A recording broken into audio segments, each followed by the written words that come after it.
भगवान ने 25 दिन युद्ध करते करते उस रीछ की नस नस ढीली कर दी। अब तो उठा उठा करके भगवान पटकने लगे। 26 दिन हो गए, 27 दिन हो गए और 28वें दिन वह रीछ भगवान के चरणों में गिर गया और प्रार्थना करने लगा, हे राम, हे मेरे स्वामी, हे अयोध्या नरेश, हे मर्यादा पुरुषोत्तम प्रभु श्री राम, मुझे क्षमा कर दो, मुझे क्षमा कर दो। हे प्रभु, मैं आपको पहचान नहीं पाया। हे मेरे स्वामी राघव, हे राघवेंद्र सरकार, मुझे क्षमा कर दो।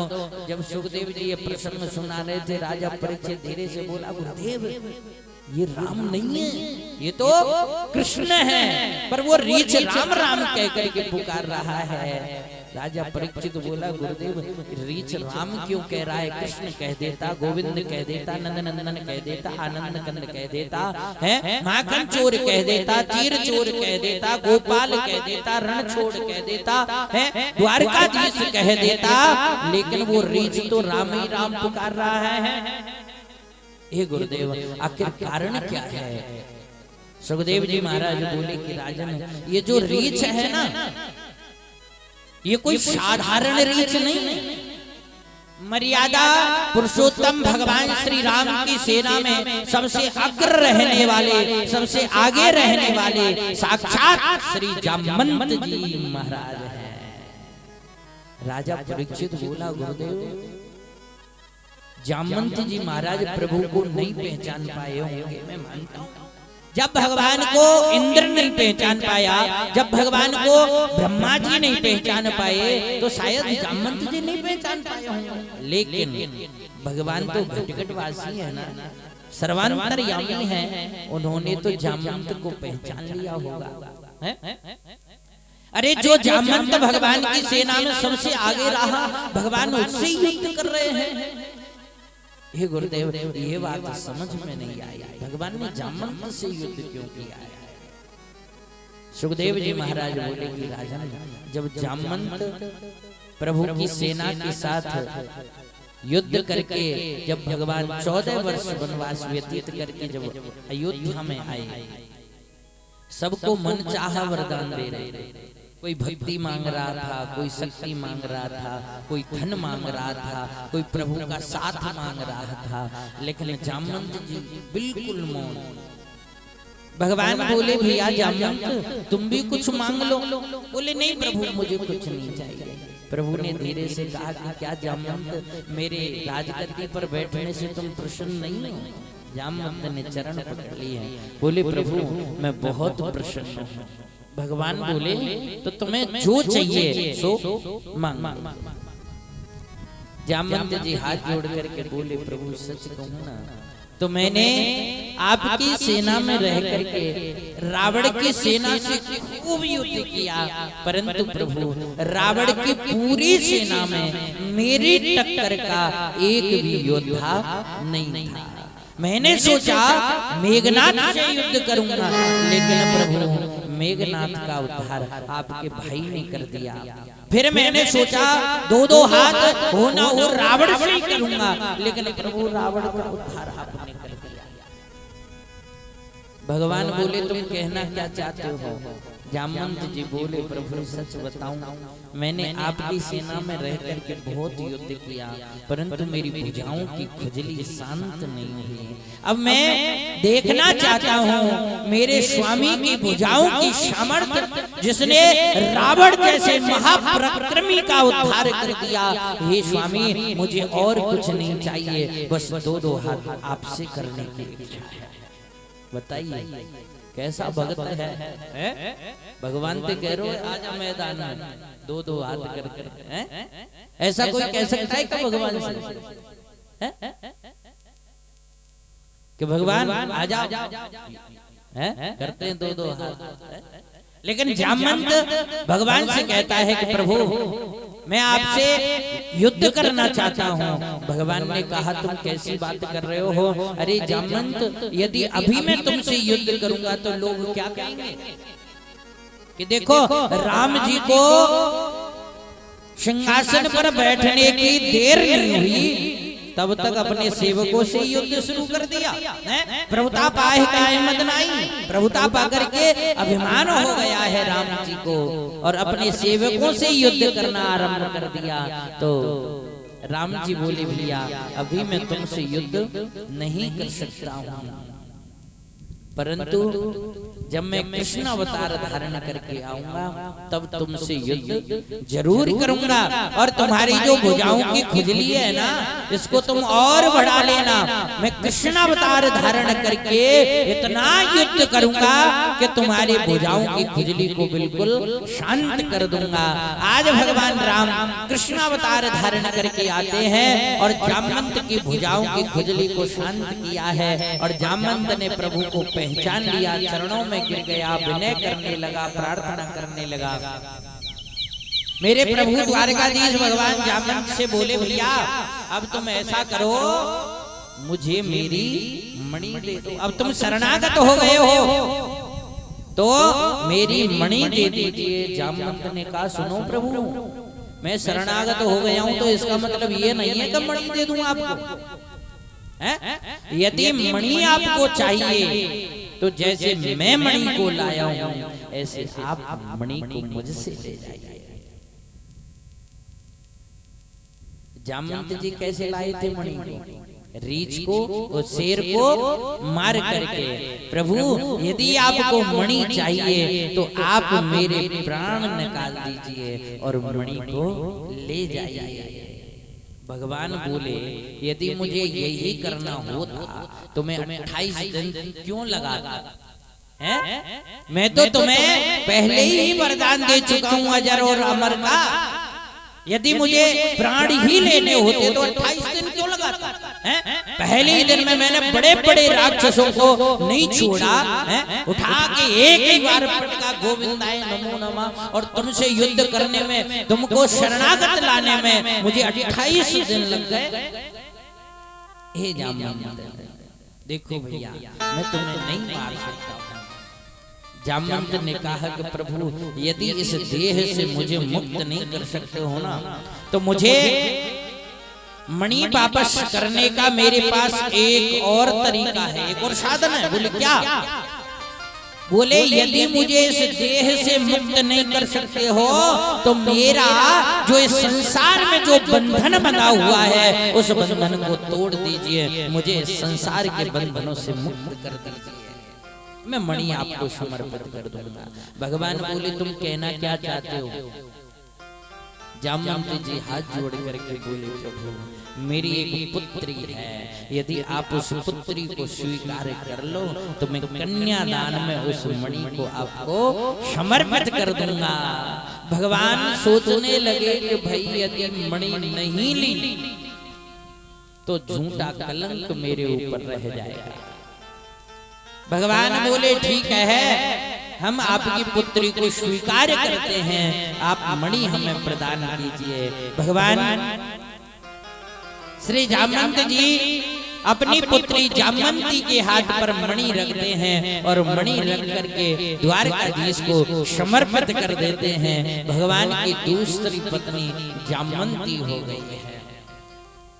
जामवंती और मणि को लेकर के प्रभु द्वारका नगरी में पहुंचे। अब तो प्रभु की कितनी पत्नी हो गई? 2। सुखदेव जी महाराज बोले कि मणि जब सत्राजित को प्रभु ने समर्पित की तो सत्राजित ने विचार किया कि मैं इतना अभागा हूं कि मैंने द्वारकाधीश पर ही झूठा कलंक लगा दिया। इसलिए सत्राजित ने विचार करके और भैया सत्यभामा का विवाह द्वारकाधीश के साथ में संपन्न कर दिया कि जो दुश्मनी है वो रिश्तेदारी में बदल जाए। अब भगवान की कितनी पत्नी हो गई? 3 पत्नी हो गई। इसी प्रकार से भगवान का चौथा विवाह सत्यभामा के साथ में संपन्न हुआ और फिर नग्नजिति के साथ में हुआ, फिर मित्रवृंदा के साथ में हुआ, फिर भद्रा के साथ में हुआ और अष्टम विवाह नंदनंदन आनंद कंद द्वारकाधीश भगवान का और अष्टम विवाह लक्ष्मणा के साथ में संपन्न हो गया। बोलिए द्वारकाधीश भगवान की जय हो। भगवान की 8 विवाह संपन्न हो गए। अब विचार करिए कितने विवाह हो गए भगवान के? 8। फिर भी उसके ठाट है। आजकल एक ब्याह है जाए फिर देखो कितने पापड़ बेलने हैं। अरे महाराज समय ही नहीं है, क्या कथा सुने महाराज, ऐसे जाल जंजाल में फंसे हैं। लेकिन भगवान के कितने 8 और फिर भी ठाट। राजा परीक्षित बोला गुरुदेव आप तो कह रहे थे 16,108 लेकिन अभी 8 ही संपन्न हुए हैं। 16,100 और कैसे संपन्न हुए?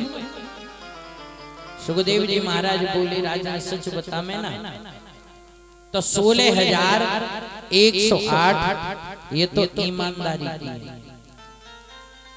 बोले आज एक विवाह के बाद में बड़ी दुविधा उत्पन्न हो जाती है, जीवन बड़ा संघर्ष में हो जाता है। लेकिन भगवान के 16,108 विवाह कैसे संपन्न हुए? सुखदेव जी महाराज बोले एक दिन द्वारकाधीश भगवान कल्प वृक्ष का पुष्प रुक्मिणी जी के बालों में लगा देते हैं।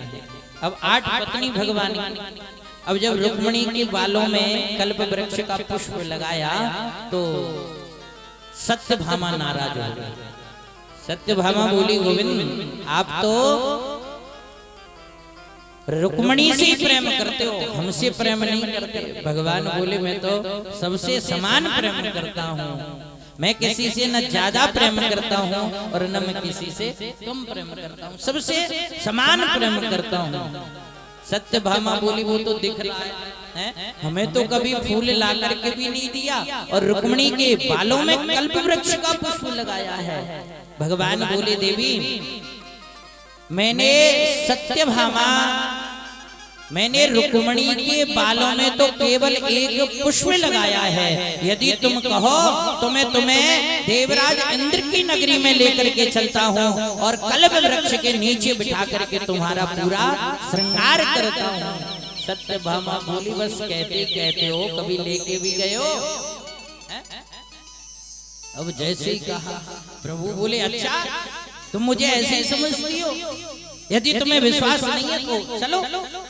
अब जैसे ही कहा सज्जनों स्वयं सत्यभामा को लेकर के आज द्वारकाधीश पुष्पक विमान में बिठाते हैं और पुष्पक विमान में बिठा करके आकाश मार्ग से और लेकर के चले हैं और आकाश मार्ग से उस रथ को वहां लेकर के उस विमान को वहां लेकर के पहुंचे जहां भौमासुर दैत्य की नगरी है।